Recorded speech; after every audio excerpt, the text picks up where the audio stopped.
Hi guys, welcome back to my YouTube channel. I'm that cute girl from Africa. You can call me Ella. If you are new here, please subscribe to this channel and join the cute squad. If you are old, welcome back to my channel. Thanks for always supporting me. So as you can see by the title, I'm telling you guys about my pregnancy journey as I said in my last video. So you should have seen this video like last week or last week, but then I wasn't really stable because of my father's 1 week observation, but then that's over now. So about finding out about the pregnancy, on the 12th of January I went out to make delivery, and then it dawned on me that I've still not seen my period, you understand? So I thought, okay, I have to go to the hospital, but before I go to the hospital, let me just rule out pregnancy. I was very sure that I wasn't pregnant, okay. So I just wanted to rule it out before I'll go to the hospital, and they will tell me to have a pregnancy test first. With that one, if I've had the test already, I could tell them that, oh, it's not pregnancy because I've done the test at home. It's not it. Maybe it's another thing. I'm sick. Just check me.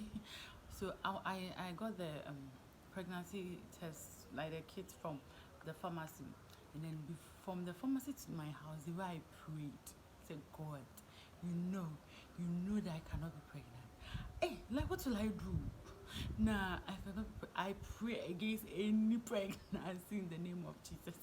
So I prayed about it, and then I go home and then I did the test. So when I dropped the urine on the kit, I was just waiting. The first line came. I was just praying, God, don't let this happen to me. I come against any pregnancy in the name of Jesus. I cannot be pregnant. I was just praying about it, and I waited. It took so long for the second line to come. So when I saw the first line, I was like, okay, if the first line is just the first line, then vindication, not pregnant. Yeah, thank God for answering my prayers. But I have to wait to make sure that there is no second line. And then on the test kit package, it has on it that if the line is thin, then it can be invalid.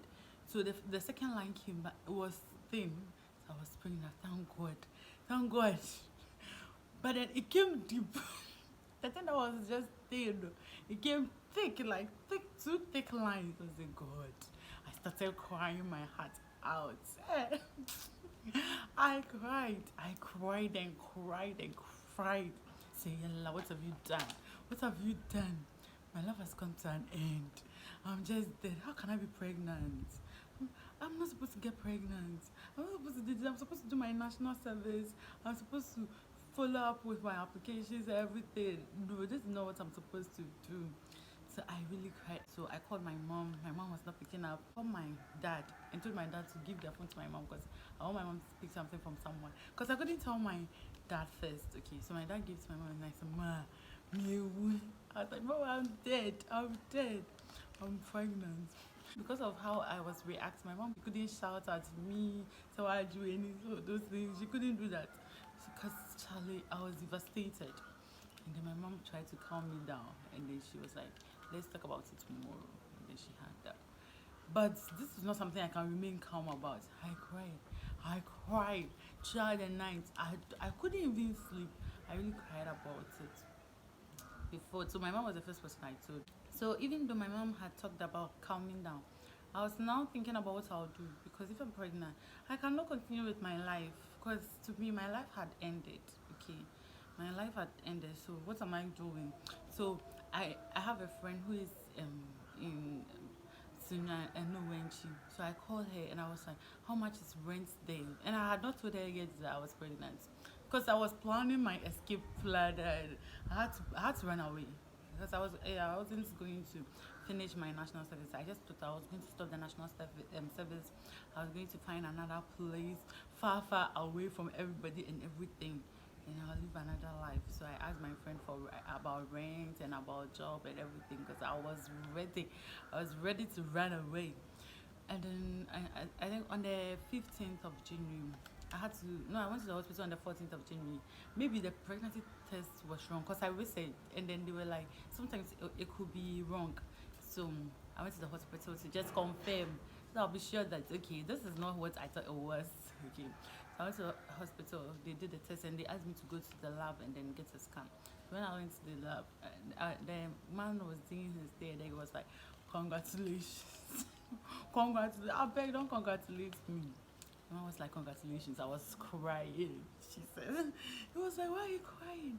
People are looking to give birth, people are looking to have children. Why are you crying? I was like, no, I cannot be pregnant. I'm not ready. I'm not ready for this. So the doctor was trying to console me, telling me that a lot of things can be dream killers, okay? But having a child wasn't one.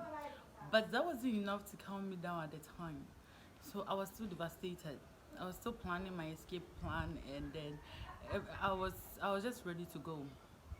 So I went back to the hospital again with the lab, and they said the same thing. I don't know why I was doing that, but I thought maybe the test at the lab would be different from the scan. I don't know.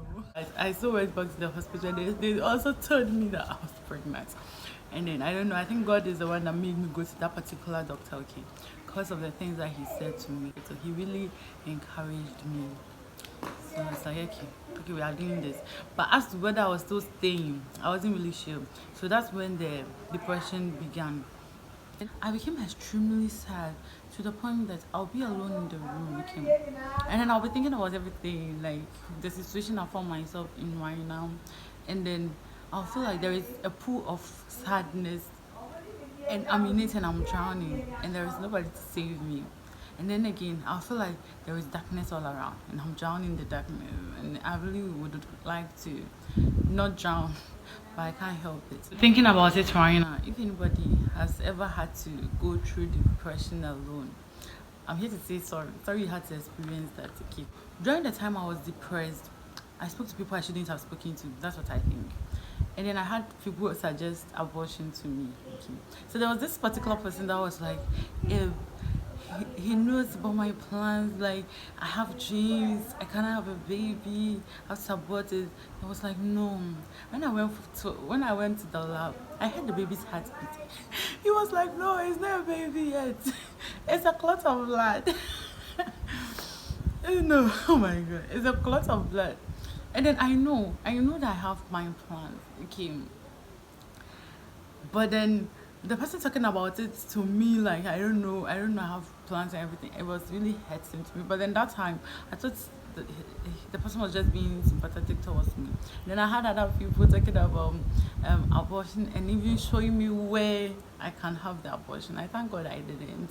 So it was around that time that I decided, okay, I think I would really want to have this child, because if I pay attention to the advice from the two doctors, and I look at myself and think positively about the situation, I should be able to get myself out of the situation. So aside dealing with depression and having to be presented with the option of abortion, I was also dealing with guilt. So I'm a Christian, okay. We don't do that. We don't do that here. I'm not supposed to get pregnant while I'm not married. But then I have to go to church. It's either I stay at home or I go to church. At that time, okay, I wanted to stay at home. But then I really wanted to be close to God, because Charlie, how I was feeling, I felt like it was really God that could save me. I had a chat with my brother, one of my brothers, and he advised me. And from that advice, I was able to draw encouraging words for myself, that a church is like a hospital. We are all sick. But then God, the pastor is like the doctor. God has made the pastor the doctor. God is the general overseer of the hospital. The pastor is the doctor. Some people are healing, like they're healing, they're doing better.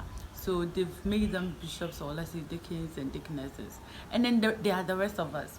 So I wouldn't let somebody else, like another patient in the hospital, who has, let's say, cancer, make me that has, let's say, hypertension or whatever, stop coming to the hospital. We all need the hospital. We all need God. We all need care.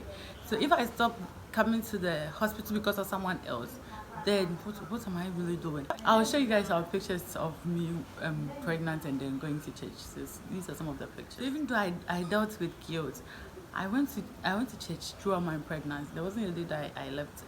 I didn't go to church. During my pregnancy, my mom really helped me. Like, she spoke to me every day. Like, one day she could call me 3 times, and then sometimes I couldn't even pick, because I just really wanted to be alone. But she didn't want me to be alone. She really wanted to be there for me. My mom would call me every single day, and it really helped me. So with that, and then my brother's advice, and then me, my own determination to really overcome, have my child, and then do whatever I want to do in life, I was not able to accept that this is the situation I find myself in. It's not going away. I might as well accept it and then live with it. Okay. So now I accepted the situation and spoke well about myself. I was going to do this.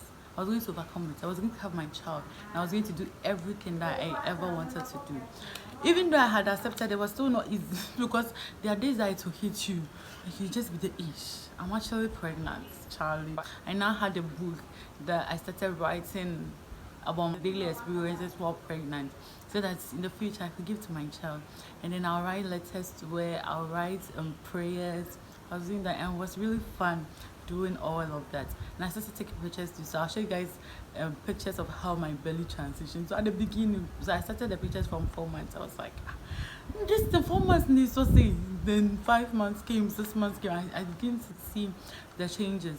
And then 7 months, 8 months, and then Charlie, when I got to the 9 months, I don't know where the belly came from all of a sudden. But it was a nice thing to look at. And then another thing that was nice for me was when I first felt my baby's movement. So at the beginning, it felt like butterflies, like actual butterflies in your belly, feeling like flutters. It was just small.